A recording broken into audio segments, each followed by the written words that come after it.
Formation Petrosi, partageons les bénéfices de l'énergie.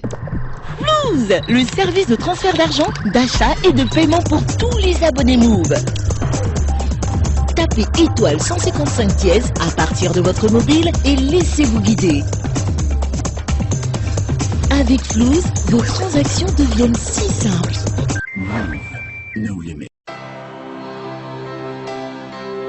Wolieu Nicanor fait partie de la vingtaine de jeunes que le gouvernement de Côte d'Ivoire a sélectionnés cette année dans le lot des bacheliers de 2012 dans le but de bénéficier de bourses d'études pour des formations en mines, pétrole et énergie.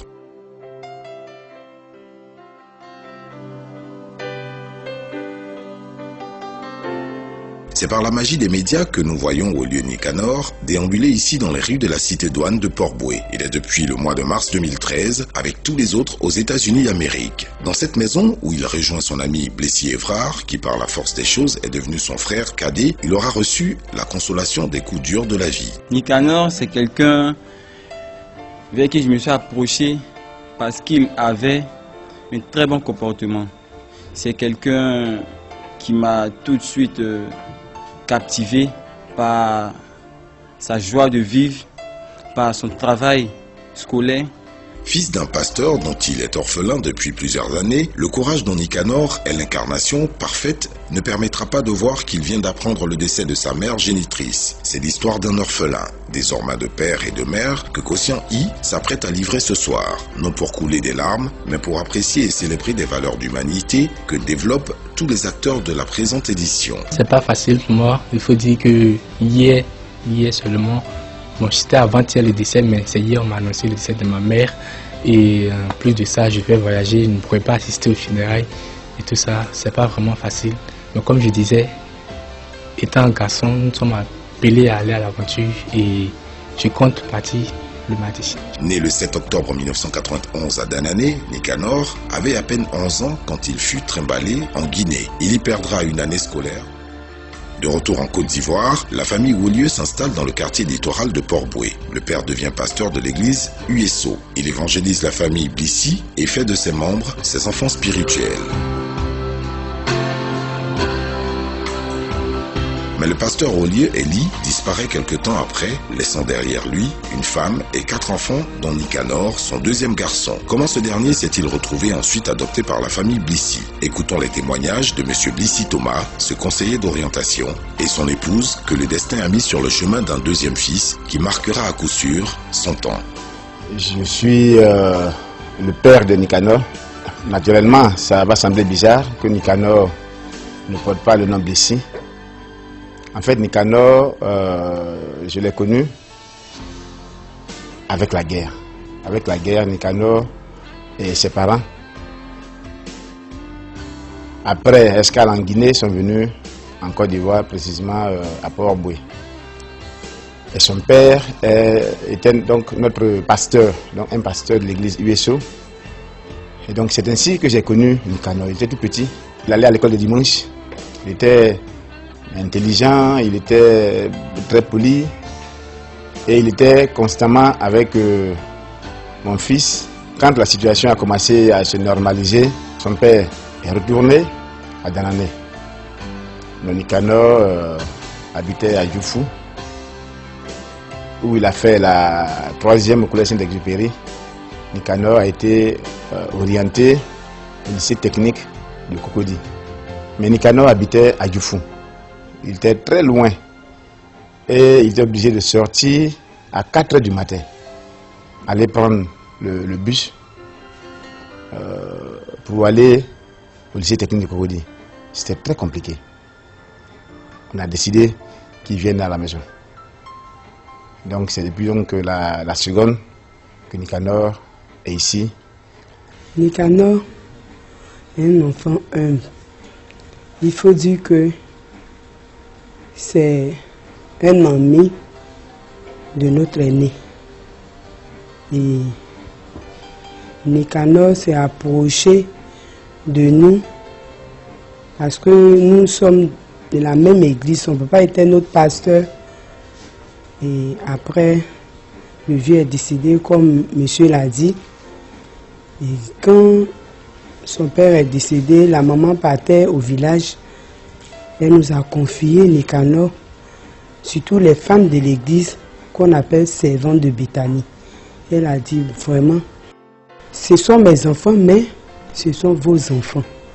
Je vous les laisse et je vais au village. Malgré toutes ces vicissitudes, Olivier Nicanor se dotera de toutes les ressources morales et intellectuelles pour être un excellent élément dans son parcours scolaire. Transfuge du lycée technique d'Abidjan Cocody, où il a fait l'une des 2 classes nationales de la terminale E et obtenu le prestigieux bac E. Nicanor avait été admis en classe préparatoire de technologie à l'INHP de Yamoussoukro depuis le début de cette année 2013. Je viens du lycée technique d'Abidjan Cocody et j'ai fait un bac E. J'étais à l'INP HB Yamoussoukro. Et là-bas, je faisais les prépas technologie. Et je suis à Abidjan actuellement pour un programme du ministère, les bourses pour aller aux États-Unis. J'étais allé rendre visite à une maman de l'église et monsieur m'a appelé. Il m'a dit que il y a une très bonne nouvelle à t'annoncer. J'ai dit que c'est quelle nouvelle? Il dit Nicanor a eu la bourse pour aller aux États-Unis. Vraiment, la joie était immense. Je ne pensais pas même que j'étais au marché même. J'ai commencé à crier, dire, hé Seigneur, tu n'oublies pas tes enfants. Vraiment, tu es le père des orphelins. Dieu a fait un miracle dans la vie de Nicanor encore de plus. Parce que quand il a eu le bac, il a eu une bourse pour aller au Maroc. Et son papa lui a dit non, que c'était pas la peine de partir, qu'il n'a qu'à aller à Yamoussoukro. En effet, Dieu oublie rarement les orphelins qui ont l'audace de rêver. Nicanor avait l'ambition initiale d'être médecin parce que son père l'était. Arrivé à Port-Boué, la cité où on a plus de chances de voir un avion en vol tous les jours, le rêve s'est métamorphosé. Il a voulu être pilote. Son dernier rêve d'enfant, qu'il continue aujourd'hui d'entretenir, est de devenir pétrolier. Et il ne manque pas de dire pourquoi. J'avais pour ambition d'être docteur parce que mon père était beaucoup malade. Et après, quand j'étais venu à Port-Boué, j'ai vu l'avion, je voulais être pilote.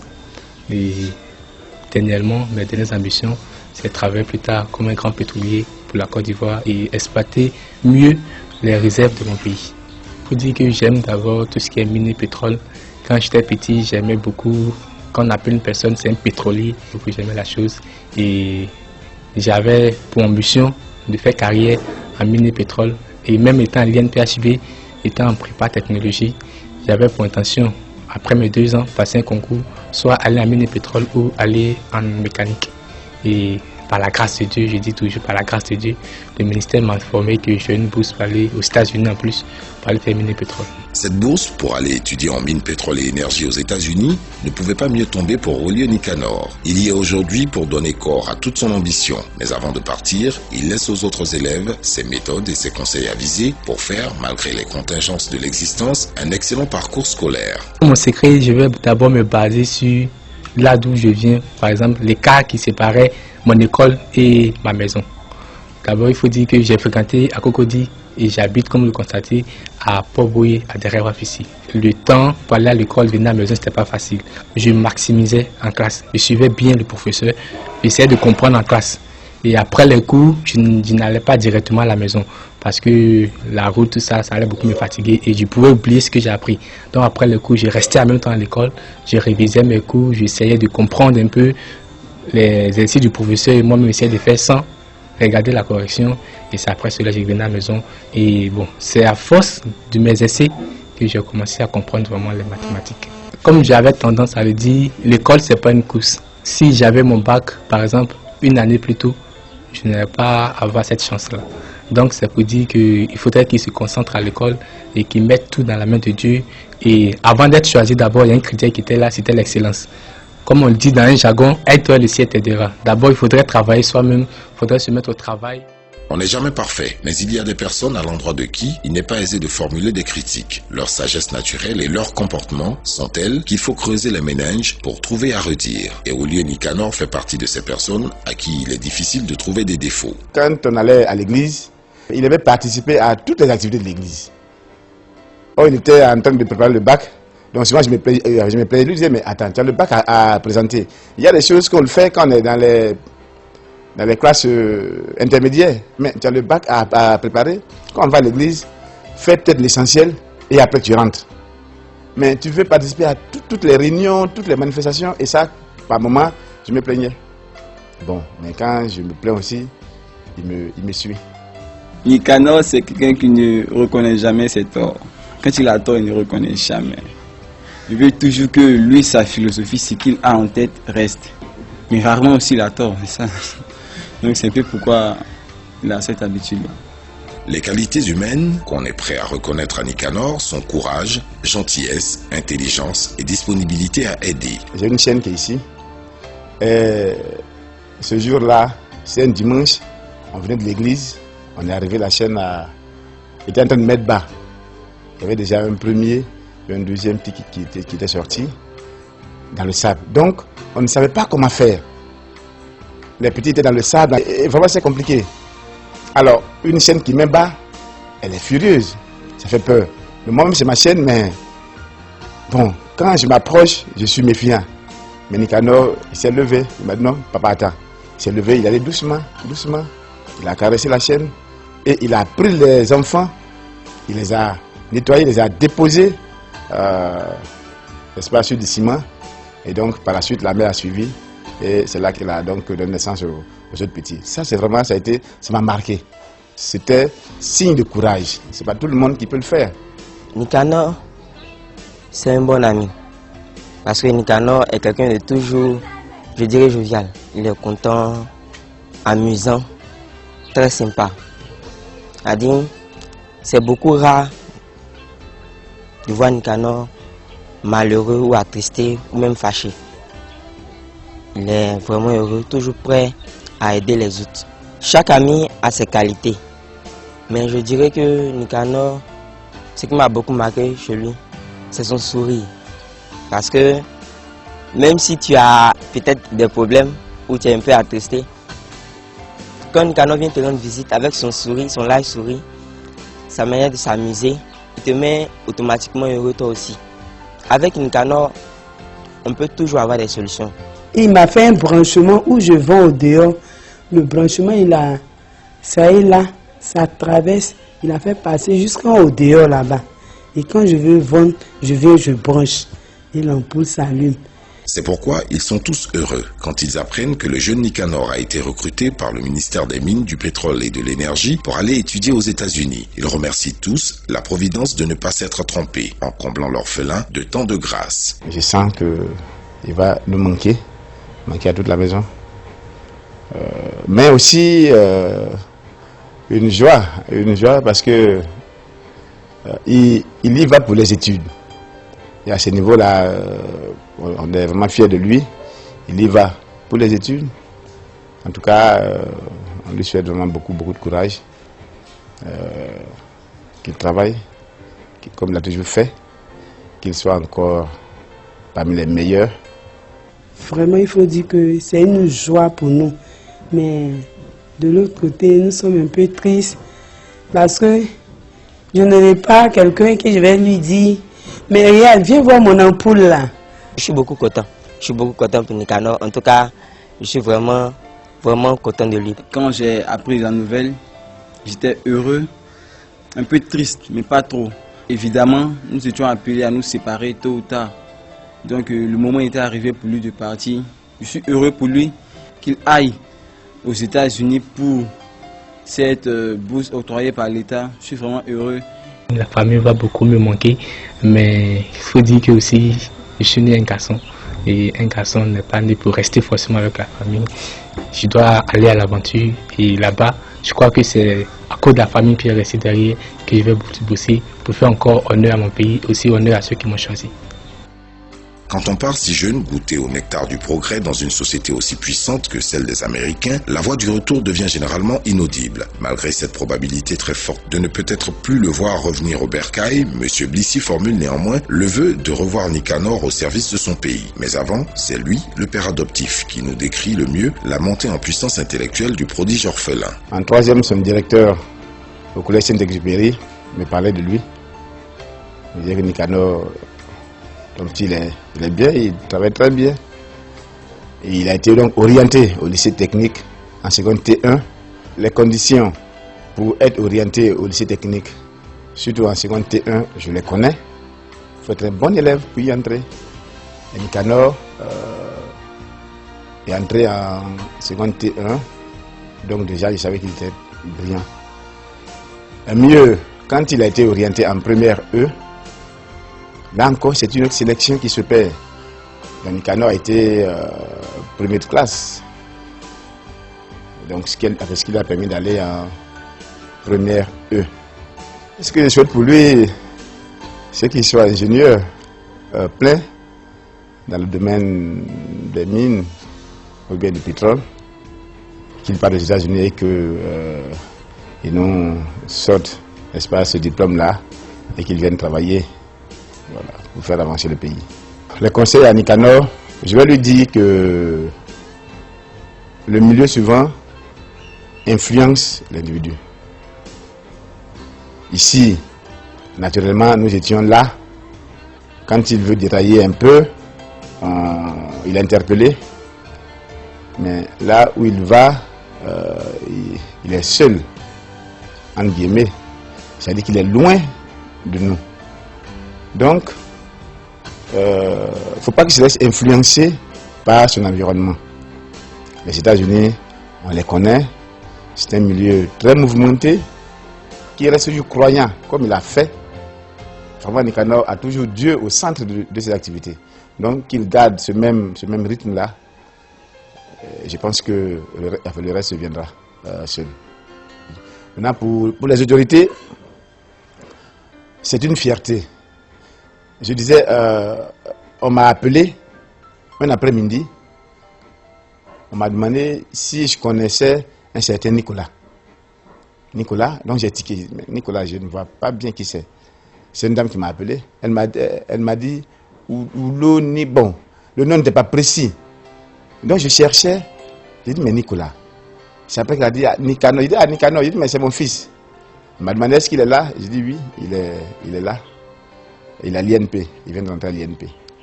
Il dit, ah d'accord, donne-moi son contact. Donc j'ai donné son contact. C'est par la suite que il m'a donc rappelé pour me dire que c'est le ministère des Mines et de l'Énergie qu'il a appelé pour dire qu'il a obtenu une bourse pour les États-Unis. C'est pour dire qu'aujourd'hui, tu peux ne même pas connaître quelqu'un quelque part. Tu peux ne même pas donner de l'argent à quelqu'un pour une quelconque bourse. Par le travail, on peut aller aux États-Unis.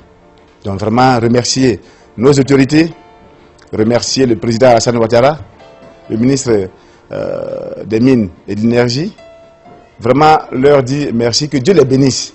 Il n'y avait que 2 classes de terminale E sur toute l'étendue du territoire national. C'est donc déjà un exploit de faire partie de cette élite de candidats au bac E en 2012. Ce qui fait en revanche de Nicanor une personne intellectuellement exceptionnelle. Ce sont ses centres d'intérêt qui demeurent très diversifiés. Il n'excelle pas qu'en physique et mathématiques. Son amour pour la littérature et la philosophie lui confère une très forte dose de maturité face aux questions quelquefois métaphysiques. J'aime beaucoup la physique. J'aime la littérature, j'aime le français.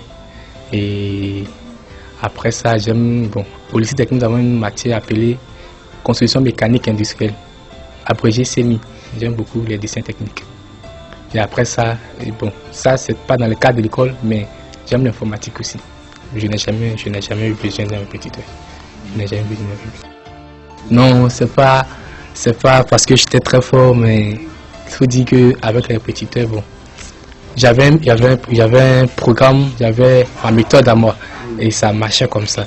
Je n'avais pas tendance de venir encore me fatiguer. Si jamais je fais un exercice et je ne comprenais pas, je fatiguais beaucoup mes professeurs de maths, de physique, essayer de comprendre. Et entre amis, on comprend mieux qu'avec les répétiteurs, je crois. En seconde, j'ai reçu un prix lauréat Crack en éthique, organisé par le CPNTIC. Et c'est M. Salou Touré qui m'a remis le trophée. Et depuis lors, j'ai beaucoup aimé l'éthique. Mon passe-temps préféré d'abord, c'est comme j'aime dire, le bricolage. J'aime faire les installations électriques. J'aime démonter les appareils électriques et essayer d'arranger. J'aime beaucoup surfer sur le net et aussi la lecture de fois. Je n'ai pas beaucoup fait la philosophie, mais le peu que j'ai fait en première et en terminale, les citations de Nietzsche, il était très catégorique. Il n'avait pas peur de dire ce qu'il pensait. La philosophie d'abord nous permet de réfléchir, d'avoir un esprit critique bien développé, La philosophie peut changer le monde. La philosophie peut amener les habitants d'un pays à prendre conscience de leurs états, des états et de leurs actes aussi, et essayer d'améliorer ce qu'ils font qui n'est pas bien, qui peut nuire à l'environnement, qui peut nuire à la paix du pays.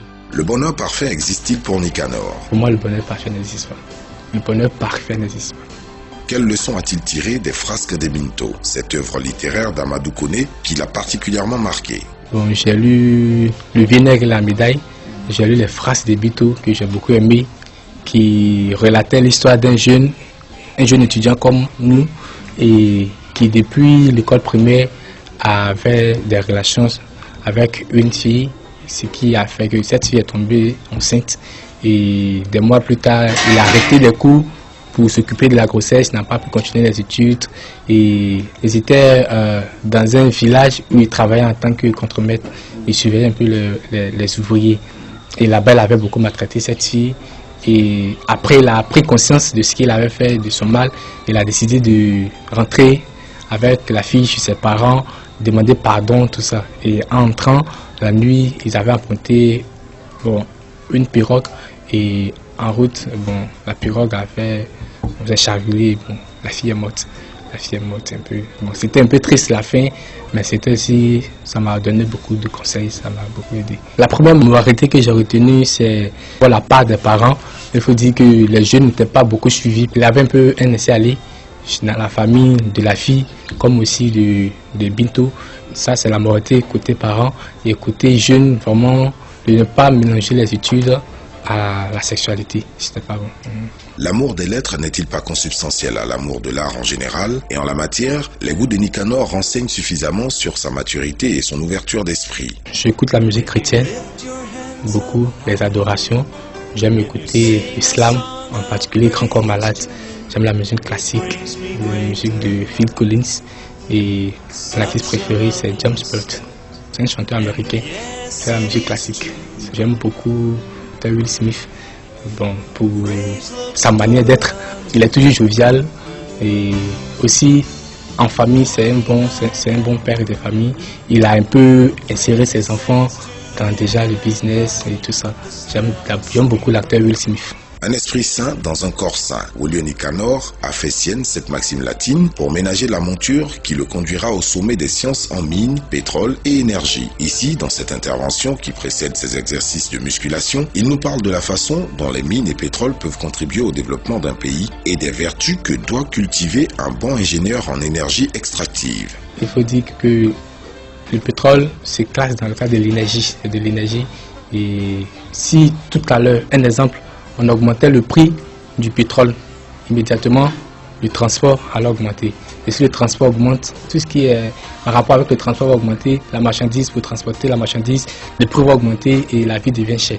Donc pour l'économie de mon pays, le pétrole est vraiment important. Un bon ingénieur de mine et pétrole, d'abord, il ne doit pas être corrompu. Il doit bannir la corruption. Il doit travailler pour son pays, parce que nous avons beaucoup d'ingénieurs qui, après, ils ont des offres venant d'ailleurs et qui directement vont travailler pour d'autres pays. Chaque matin, j'ai pour coutume de faire la course, de courir un peu le matin, le jogging. Et à part ça aussi, je fais un peu de musculature à la maison. Et les outils sont même là, c'est avec ça que je m'exerce à la maison.